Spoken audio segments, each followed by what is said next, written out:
And I'm going to go into a little bit about why I've sort of keyed in on this and developed it for this. In my reading over the years, I've come across people saying, people with Alzheimer's need spiritual companions and spiritual nurture. They need a place that's safe for feelings, comfort, and reassurance. I mean, sometimes we go to church for comfort and reassurance. If you look at, there's been so much in the news about 9/11. The couple of weeks after 9/11, churches experienced a huge uptick in attendance because people wanted to go to a place where they could be comforted and reassured. So, we need spiritual companions, we need a safe place, and we need rituals and stories that link them to their own spiritual history and traditions. And people with Alzheimer's need to be encouraged in loving God and in loving fellow human beings. This came from Susan McFadden, who I talked to you about earlier. I mean, she's really big on, I remember one of my first conversations with Susan, she was saying, just because people are old does not give them the right to be unkind and to be grouchy all the time. And she said, particularly if you're in a Christian setting and they're acting that way, you need to call them on that. And so, I mean, she's good. And, and we not only need to call them on bad behavior, but we need to encourage good behavior. Sort of like parenting, you try to encourage the good so you don't have to do so much negative. What I realized that persons with Alzheimer's need worship that has a structure. And in actuality, all worship services have a structure. Some are just more obvious than others. But it needs to be, the person leading it needs to know the structure and be able to communicate the structure in a very calm way. It needs to be concrete. We talked about this. It's one reason we use the wooden figures, is there's a concreteness about it. We're not just talking story with words, and we're not talking conceptual language. We need to use modalities other than words, and we need a story of God that touches the heart.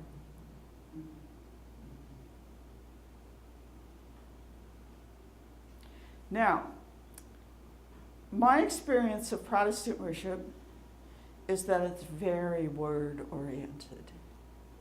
The Catholics have balanced more word and sacrament in their services. And in fact, in the recent years, they've become a little more word-oriented. They've balanced that more than they did in the past. And a lot of Protestants are discovering the sacrament and liturgical pieces as being worthy of exploration. But, the Protestant service has always been centered on the sermon. I mean, that's sort of been the... and it tends to be kind of conceptual.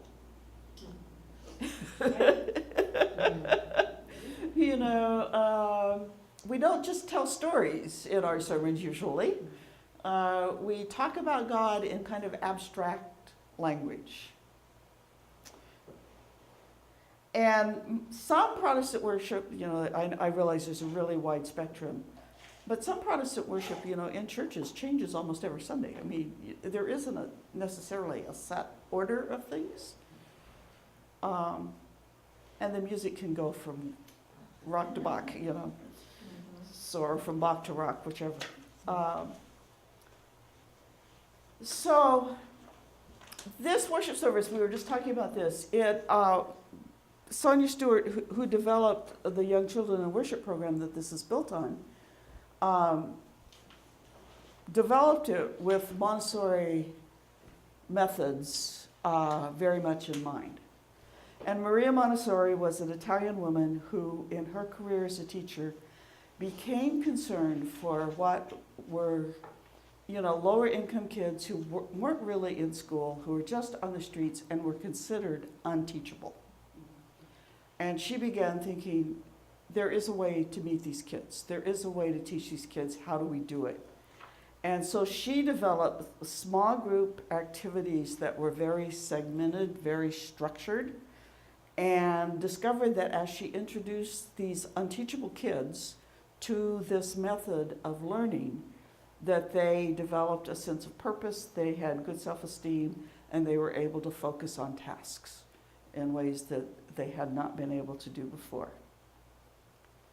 And I think often in the church we've considered folks with Alzheimer's as being, if not unteachable, as unreachable. And I sort of appreciate the fact that, I think Maria Montessori had a vision. She saw these kids who needed to be taught and reached and began to work at finding a way to do that. And in some ways, what I see us doing is finding a way to reach those in our midst who maybe we need to go at in a different way than we're used to doing. But, so I kind of like that. Well, to just head back a little bit, part of what Montessori built on was to have the kids, those unteachable kids that she was trying to reach, started with it's sort of like the Waldorf method in that you start with the physical thing and you manipulate things and learn through the manipulation of physical objects. And you begin with that. And everything's structured so that it works the same way all the time. Montessori school is a very structured environment. There's a lot of freedom within that structure. But when the kids are working with something, the stuff is on trays, they pull it out, they work with that tray, they put it back before they do anything else. I mean, they are taught ways of being in that classroom that provide that structure. She was saying, use as few words as possible. And be very slow and deliberate in your movements. And this all carries over to people with Alzheimer's disease really, really well.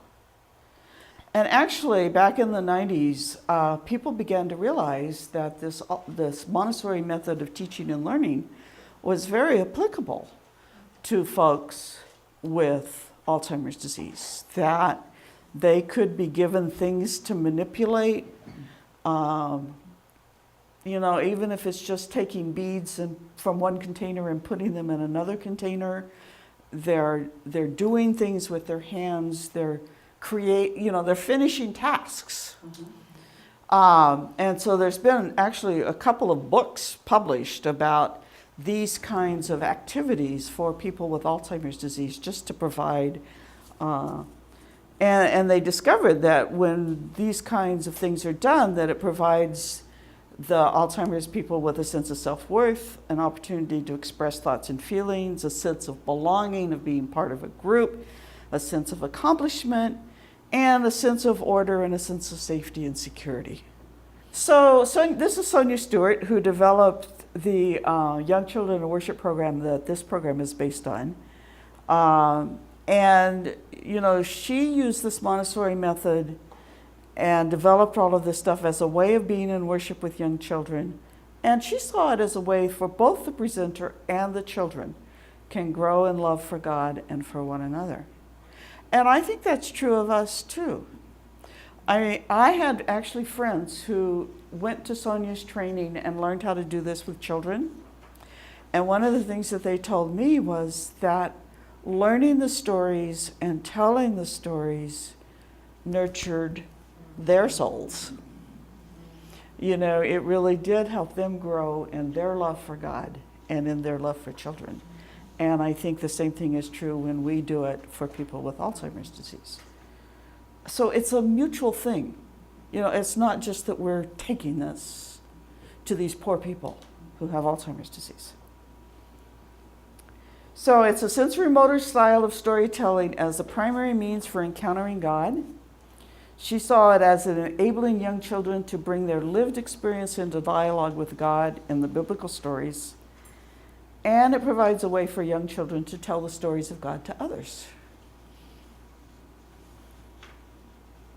So, I told you some of this earlier.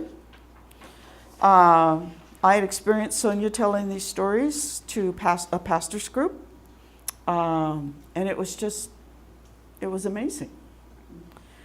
And I was frustrated with my sense of how to do worship with people with Alzheimer's disease when I just did it the way I had always done it. And then I got a grant from the Calvin Institute of Christian Worship to help me develop this. And I did not get that much money from that grant, but I got a little bit. But what getting the grant did was, number one, it made me carve out the time to work on this because there were deadlines and expectations. And, it sort of raised its importance in the eyes of where I worked. So it's like, oh, she got a grant to do this. It must be, It authenticates. right. Prophet in her own country, Yeah. So that's kind of how. This really is structured, this worship. So that's kind of how I kind of got into this.